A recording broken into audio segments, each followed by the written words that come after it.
Hello friends, நான் தான் உங்களோட ஏபி. கர்நாடகாவில் இப்போ ஒரு மிகப்பெரிய ஒரு வாக்கு மூலம் ஒரு போலீஸ் ஸ்டேஷனில் எஃப்ஐஆர் கேஸ் செய்யப்பட்டிருக்கு. பட் அந்த ஒரு கேஸ் இன்னைக்கு கர்நாடகாவில் இருக்கிற எல்லா மக்களுமே மிக பெருசாக பேசப்படுற ஒரு விஷயமா மாறி இருக்கு.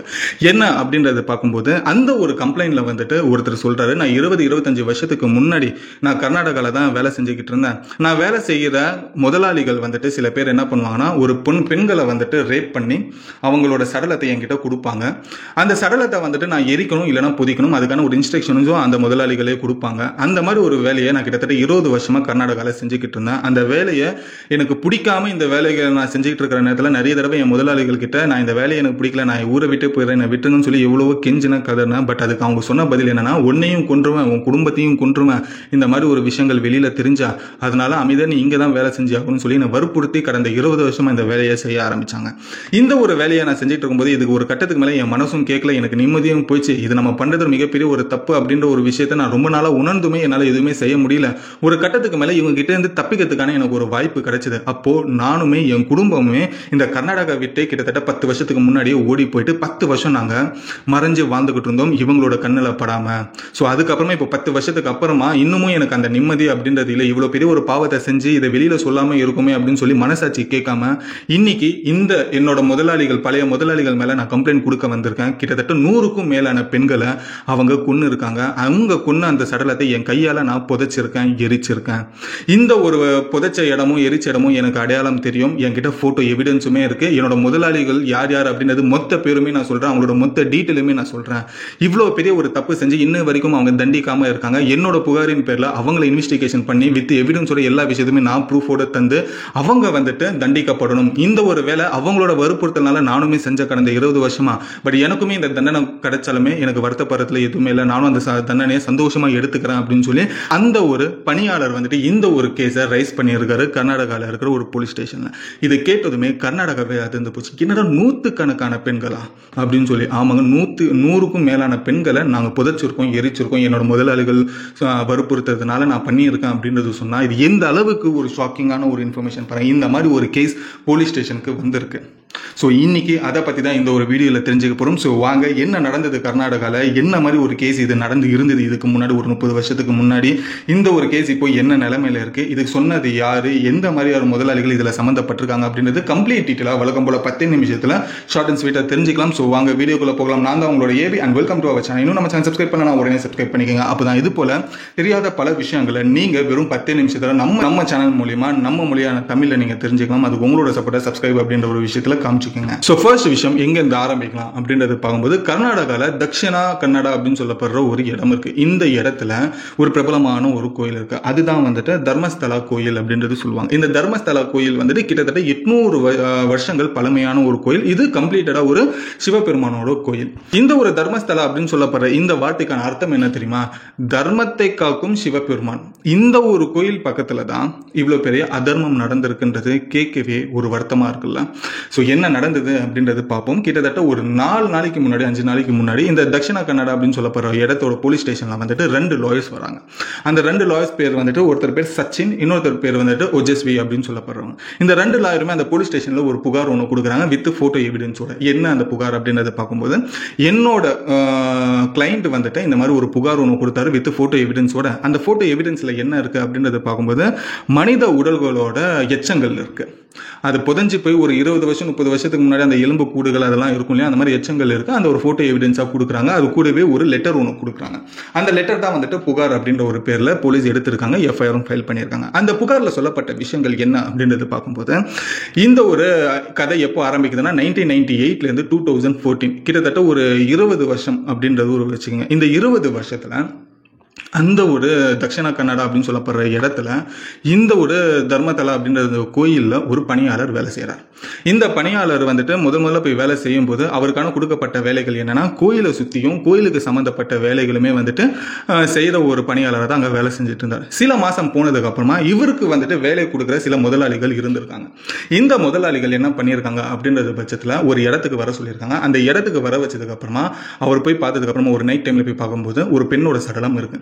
இந்த பெண்ணை வந்துட்டு நீ எரிச்சிரு இல்லைனா புதைச்சிடு அப்படின்னு சொல்லி ஒரு இன்ஸ்ட்ரக்ஷனும் கொடுத்துருக்காங்க. அப்படி எரிக்கிறதா இருந்தால் இந்த டீசல் கேன் அப்படின்றது கொடுத்துருக்காங்க. இந்த டீசல் கேன் எதுக்காக அப்படின்றப்போ இந்த பெண்ணை எரிக்கிறாங்க, இந்த சடலத்தை எரிக்கிறாங்க அப்படின்ற பட்சத்தில் அது குயிக்காக அந்த வேலை முடியும் அப்படின்றதுக்காக ஒரு இன்ஸ்ட்ரக்ஷனோடவே அவரோட முதலாளிகள் கொடுத்துட்டு போயிருக்காங்க.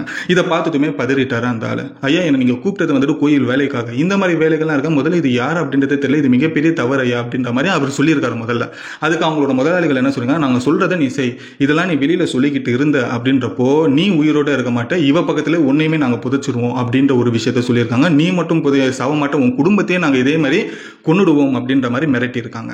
ஸோ அந்த டைம்ல வந்துட்டு இவனுக்கு வேற வழி தெரியாம ஒரு 2-3 வாட்டி வந்துட்டு இதே மாதிரி பெண்களை வந்துட்டு கொன்னு சடலத்தை எடுத்துட்டு வந்து இவங்கிட்டே கொடுத்துருக்காங்க. 2-3 வாட்டி இவனும் புதைச்சிருக்கான், எரிச்சிருக்கான் முதலாளிகள் சொல்ற மாதிரி. அதுக்கப்புறமா திரும்பியும் போயிட்டு கேட்டிருக்கான், ஐயா இந்த மாதிரி நீங்க இந்த வேலைகள்லாம் கொடுத்துக்கிட்டு இருக்கீங்க, எனக்கு சத்தியமா இதெல்லாம் செட் ஆகாது, நான் திரும்பி என் ஊருக்கே போயிடுறேன், என்னை விட்டுருங்க அப்படின்ற மாதிரி போயிட்டு காலில் விழுந்திருக்கான். அப்போ அவனோட முதலாளிகள் என்ன பண்ணிருக்காங்கன்னா பெரிய பரம்பு எடுத்து அடிச்சிருக்காங்க, அடிச்சு அவனை கொடுமைப்படுத்தி இருக்காங்க. அது கூடவே இன்னொன்று ஒரு விஷயம் சொல்றாங்க, இந்த வேலைகளை நீ பண்ணல அப்படின்றப்போ நீ புதைச்ச எரிச்ச இடம் இருக்கு இல்லையா, அது பக்கத்திலேயே ஒரு குழியை தோண்டி ஒன்னையும் குடும்பத்தை மொத்த பேருமே கொண்டு நாங்க புதைச்சிருவோம் அப்படின்ற ஒரு விஷயத்தையுமே சொல்லி மிரட்டிருக்காங்க. அது கூடவே இந்த ஒரு வேலை செஞ்சுட்டு இருந்திருக்கான் இல்லையா இந்த ஒர்க்கர், இந்த ஒரு ஒர்க்கர் வந்துட்டு இதுக்கு முன்னாடி இன்னொருத்தன் வேலை செஞ்சிருக்கான். அவன் வந்துட்டு இந்த மாதிரி ஒரு விஷயங்களை வந்துட்டு எதிர்த்து கேள்வி கேட்டதுனால அவன் கடைசி வரைக்கும் காணாமலே போயிட்டான். மீன்ஸ் அவனை கொன்னுட்டாங்களா இல்ல டோட்டலா எங்கேயாவது மறைஞ்சு போயிட்டானா, ஓடி போயிட்டானான்றது தெரியல. மேபி அந்த ஒரு பயத்தை வச்சு இவனை மிரட்ட ஆரம்பிச்சாங்க.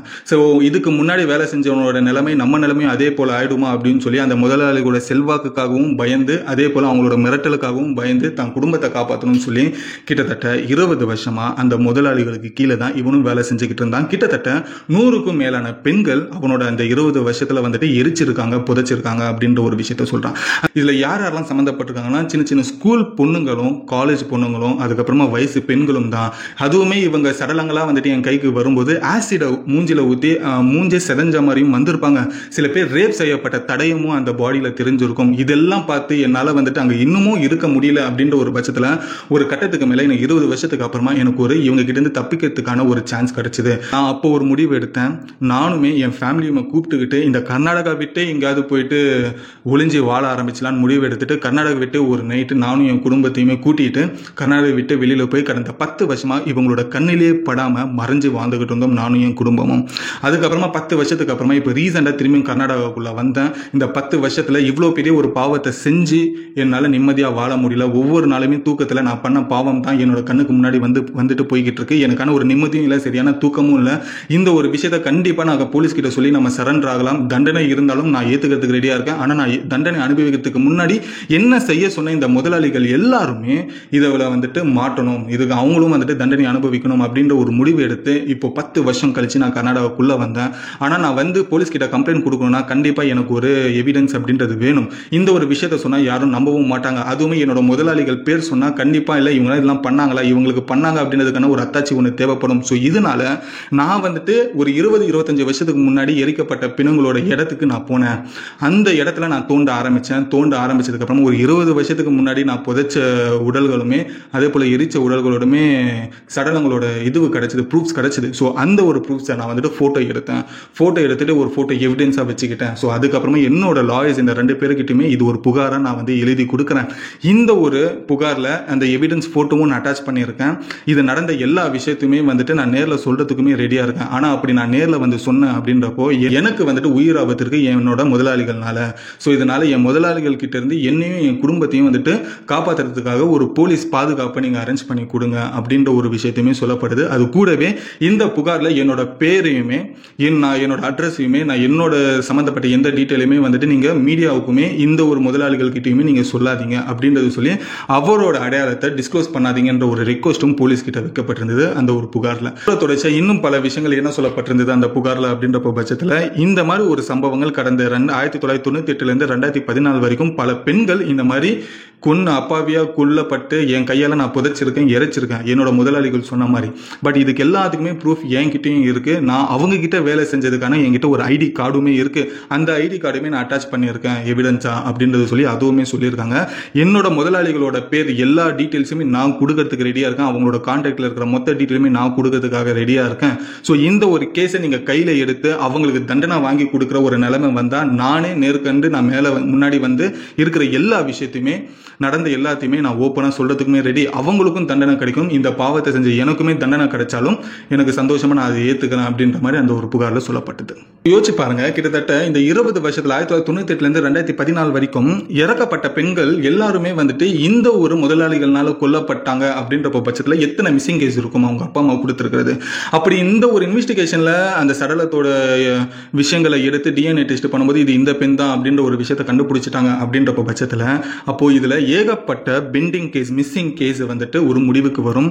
அந்த ஒரு பெண்கள் வந்துட்டு மிஸ் ஆன கேஸோட அப்பா அம்மா இருக்காங்க, அவங்களோட ஃபேமிலி இருக்காங்க இல்லையா, அவங்களுக்கு உண்மையிலே என்ன நடந்தது அப்படின்ற ஒரு விஷயம் வெளிச்சத்துக்கு வரும். பட் இதுக்கான ஒரு விஷயம் எதுக்கு செஞ்சாங்க இந்த முதலாளிகள், இந்த ஒரு விஷயத்துக்காக பண்ண வேண்டிய அவசியம் என்ன அப்படின்றப்போ இதுக்கப்புறமா தான் இன்வெஸ்டிகேஷன்ல அந்த ஒரு சர்வெண்ட் சொன்ன, அந்த வேலைக்காரர் சொன்ன முதலாளிகள் லிஸ்ட் கொடுத்ததுக்கு அப்புறமா இன்வெஸ்டிகேஷன் பண்ணும்போது தான் இதெல்லாம் ஏன் பண்ணாங்க, எதுக்கு பண்ணாங்க அப்படின்ற ஒரு விஷயம் தெரியும். ஸோ யோசிச்சு பாருங்க, ஒரு மாசான ஒரு கொலை, ஒரு கிட்டத்தட்ட ஒரு 100க்கும் மேலான பெண்கள் அப்படின்றப்போ இது சாதாரண விஷயம் இல்லை, 100 குடும்பம் சம்பந்தப்பட்ட ஒரு விஷயம். ஸோ அப்படி ஒரு விஷயத்தை தான் இன்னைக்கு ஒரு புகாரா ஒரு போலீஸ் ஸ்டேஷனுக்கு போய் ஒரு எஃப்ஐஆரும் பண்ணப்பட்டிருக்கு. இந்த எஃப்ஐஆர் அடிப்படையில் இதுக்கப்புறமா இன்வெஸ்டிகேஷன் பண்ணி அந்த பெண்கள் கொல்லப்பட்டது உண்மைதான், அந்த ஸ்பாட்டுக்கு போயிட்டு எல்லா படங்களுமே எடுத்துட்டாங்க அப்படின்ற பட்சத்தில் இந்த முதலாளிகளை வச்சு இன்வெஸ்டிகேஷன் பண்ண ஆரம்பிச்சதுக்கு அப்புறமா தக்க தண்டனையுமே வாங்கி கொடுப்பாங்க அப்படின்ற ஒரு விஷயம் எந்த சந்தேகமும் இல்லை. பட் இன்னைக்கு இதுதான் கர்நாடகா முழுக்க பேசப்பட்டு இருக்கிற ஒரு மிகப்பெரிய ஒரு 100 பெண்களோட சடலத்துக்கான ஒரு விஷயம் அப்படின்றது தெரிஞ்சுக்கங்க. இந்த ஒரு இன்ஃபர்மேஷன் உங்களுக்கு யூஸ்ஃபுல்லா இருந்தால் லைக் பண்ணிக்கங்க. இந்த ஒரு விஷயத்தை பத்தி நீங்க என்ன நினைக்கிறீங்க அப்படின்றதையும் கமெண்ட்ல சொல்லுங்க, நானும் படிச்சு தெரிஞ்சுக்கிறேன். ஸோ இன்னும் நம்ம சேனல் சப்ஸ்கிரைப் பண்ணா உடனே சப்ஸ்கிரைப் பண்ணிக்கங்க. இதோட இந்த வீடியோ முடிச்சுட்டு அடுத்த ஒரு சூப்பரான வீடியோவில் உங்களை வந்து நான் பார்க்குறேன். Until then bye bye AB.